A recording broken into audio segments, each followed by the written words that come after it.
Halo sahabat Epik. Di tengah gemuruh ombak Selat Taiwan yang biasanya tenang, kini terpancar riak ketegangan yang mampu membuat jantung dunia berdebar kencang. Langit di atas perairan strategis itu seolah menghitam oleh bayang-bayang pesawat tempur, dan permukaan laut bergetar oleh kehadiran kapal-kapal perang yang gagah berani. Tak tanggung-tanggung Tiongkok menggelar latihan perang membawa kapal induk Shandong, kapal destroyer, korvet, fregat, kapal amfibi, dan sejumlah pesawat jet tempur tercanggihnya. Mencekam latihan militer Cina di Selat Taiwan, dunia tersentak. Judul berita ini bukan sekadar rangkaian kata, melainkan sebuah narasi nyata yang sedang dimainkan Tiongkok. Sebuah pertunjukan kekuatan yang syarat akan pesan dan implikasi mendalam bagi stabilitas kawasan dan tatanan global. Inilah jawaban tegas dari Tiongkok atas keputusan Keblinger tarif Presiden Donald Trump.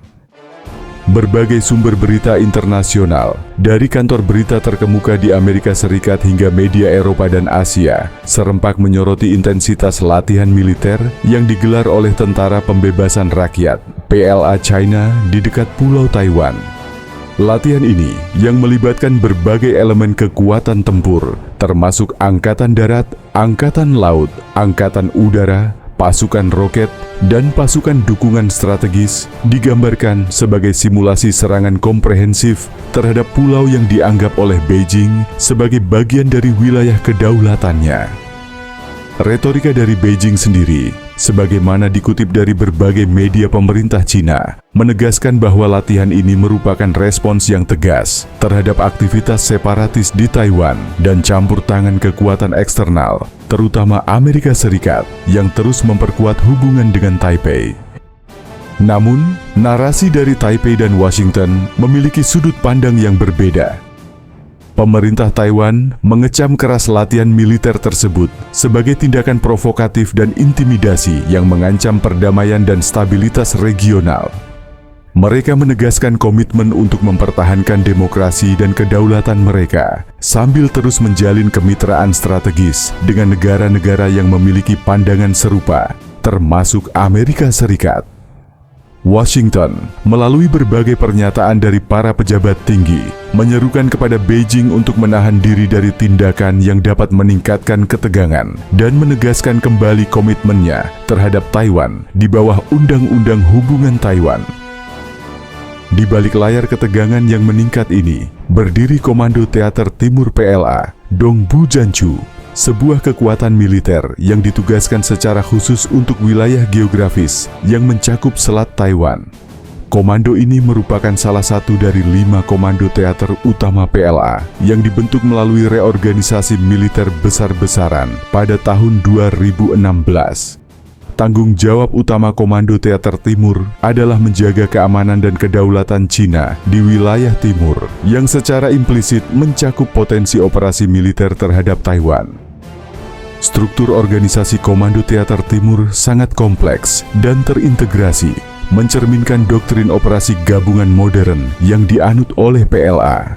Di bawah komando utama seorang komandan dan komisaris politik, terdapat berbagai departemen staf yang bertanggung jawab atas perencanaan operasional, intelijen, logistik, peralatan, dan pelatihan. Yang paling signifikan adalah keberadaan komando komponen angkatan yang mewakili masing-masing cabang militer di bawah naungan teater. Komando Angkatan Darat Teater Timur, Komando Angkatan Laut Teater Timur, yang membawahi Armada Timur PLA Navy, Komando Angkatan Udara Teater Timur, Komando Pasukan Roket Teater Timur, dan unit-unit dari Pasukan Dukungan Strategis Teater Timur. Persenjataan yang dimiliki oleh Komando Teater Timur PLA adalah yang paling canggih dalam inventaris militer Cina, mencerminkan fokus strategis pada wilayah ini. Angkatan Udara Teater Timur diperkuat oleh jet-jet tempur generasi terkini seperti J-20, jet tempur siluman yang dianggap sebagai tandingan F-22 Raptor Amerika Serikat, serta J-16, jet tempur multiperan yang canggih, dan Su-35, jet tempur superioritas udara yang diimpor dari Rusia. Armada Timur PLA Navy mengoperasikan kapal-kapal perang modern, termasuk kapal perusak tipe 005 yang merupakan salah satu kapal perusak paling canggih di dunia dengan kemampuan pertahanan udara, anti kapal, dan anti kapal selam yang mumpuni. Selain itu, terdapat fregat tipe 054A yang menjadi tulang punggung armada, serta kapal-kapal amfibi besar seperti tipe 075 dan tipe 071 yang krusial untuk proyeksi kekuatan dan potensi pendaratan amfibi di Taiwan. Pasukan roket di bawah Komando Teater Timur mengendalikan beragam rudal balistik, baik konvensional maupun nuklir, dengan jangkauan yang bervariasi dari jarak pendek hingga jarak menengah. Rudal-rudal seperti DF-16 dan DF-17 memberikan kemampuan serangan presisi terhadap target di Taiwan dan kawasan sekitarnya. Sementara itu, pasukan dukungan strategis mengerahkan kemampuan perang siber, perang elektronik, dan sistem pengintaian canggih untuk mendukung operasi di semua domain. Jumlah personel militer yang ditempatkan di bawah Komando Teater Timur diperkirakan sangat besar, meskipun angka pastinya dirahasiakan. Namun, mengingat kompleksitas operasi gabungan dan fokus strategis pada potensi konflik di Selat Taiwan, dapat diasumsikan bahwa komando ini memiliki sumber daya manusia yang signifikan dari semua cabang angkatan bersenjata. Latihan militer yang sedang berlangsung ini bukan hanya sekadar demonstrasi kekuatan, tetapi juga merupakan latihan yang kompleks dan terkoordinasi yang bertujuan untuk meningkatkan kemampuan PLA dalam melakukan operasi gabungan. Simulasi serangan terhadap target-target di Taiwan, latihan pendaratan amfibi, dan manuver udara yang melibatkan puluhan pesawat tempur menunjukkan keseriusan Beijing dalam mempersiapkan diri untuk berbagai kemungkinan skenario. Dunia internasional, sebagaimana tercermin dalam berbagai laporan berita dan analisis geopolitik, mengamati perkembangan ini dengan kewaspadaan yang tinggi. Ketegangan di Selat Taiwan memiliki implikasi yang luas bagi rantai pasokan global, mengingat peran Taiwan sebagai pusat produksi semikonduktor terkemuka dunia. Potensi konflik di kawasan ini juga dapat menyeret kekuatan-kekuatan besar lainnya, terutama Amerika Serikat, yang memiliki kepentingan strategis dan komitmen keamanan di kawasan Indo-Pasifik. Di tengah eskalasi ketegangan militer yang membayangi Selat Taiwan, muncul pula bayang-bayang perang ekonomi yang tak kalah mengerikan. Retorika politik di Amerika Serikat, terutama setelah kembalinya sosok kontroversial seperti Trump ke tampuk kekuasaan, kembali menghidupkan momok proteksionisme. Kebijakan menaikkan tarif pajak impor secara signifikan yang menurut banyak analis ekonomi dapat memicu instabilitas dan bahkan meruntuhkan sistem perdagangan global yang telah dibangun dengan susah payah selama beberapa dekade, menjadi perhatian serius di Beijing. China, yang ekonominya sangat bergantung pada perdagangan internasional, tentu tidak akan tinggal diam menghadapi potensi pukulan telak ini.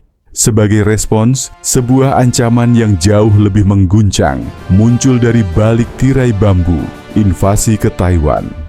Pulau yang kaya akan sumber daya manusia berpendidikan tinggi dan teknologi canggih ini, terutama dalam produksi semikonduktor, memiliki peran yang sangat vital dalam rantai pasokan global, terutama bagi Amerika Serikat. Semikonduktor atau chip mikro adalah jantung dari hampir semua perangkat elektronik modern, mulai dari ponsel pintar dan laptop hingga mobil listrik, sistem persenjataan canggih, dan infrastruktur telekomunikasi. Amerika Serikat, meskipun memiliki perusahaan desain chip terkemuka, sangat bergantung pada Taiwan, khususnya perusahaan Taiwan Semiconductor Manufacturing Company (TSMC), untuk produksi chip-chip canggih ini. Jika China benar-benar melakukan invasi dan berhasil menguasai Taiwan, atau bahkan jika konflik militer saja terjadi di pulau tersebut, pasokan semikonduktor ke Amerika Serikat akan terhenti seketika. Dampak dari terhentinya pasokan semikonduktor ini akan sangat dahsyat bagi Amerika Serikat. Industri teknologi akan lumpuh, produksi barang-barang elektronik akan terhenti, dan yang paling mengkhawatirkan, kemampuan militer AS juga akan terpengaruh secara signifikan, mengingat betapa pentingnya chip canggih dalam sistem persenjataan modern. Sebuah komoditas yang tampak kecil dan sederhana, ini ternyata memegang kunci bagi kekuatan ekonomi dan militer sebuah negara adidaya. Ancaman invasi ke Taiwan sebagai respons terhadap potensi perang dagang yang dipicu oleh kebijakan tarif pajak menunjukkan betapa rapuhnya keseimbangan global saat ini. Kedua kekuatan besar dunia, Amerika Serikat dan China, saling terkait dalam jalinan ekonomi yang rumit. Namun di saat yang sama juga bersaing untuk mendapatkan pengaruh dan kekuasaan. Taiwan menjadi titik fokus dari persaingan ini. Sebuah pulau kecil dengan peran ekonomi yang sangat besar, kini terancam menjadi medan pertempuran yang dapat mengguncang seluruh dunia. Dunia benar-benar menahan napas, berharap agar akal sehat dan diplomasi dapat mencegah terjadinya skenario terburuk ini. Bagaimana pendapat sahabat Epik? Mari berbagi di kolom komentar. Terima kasih telah menonton, sampai jumpa.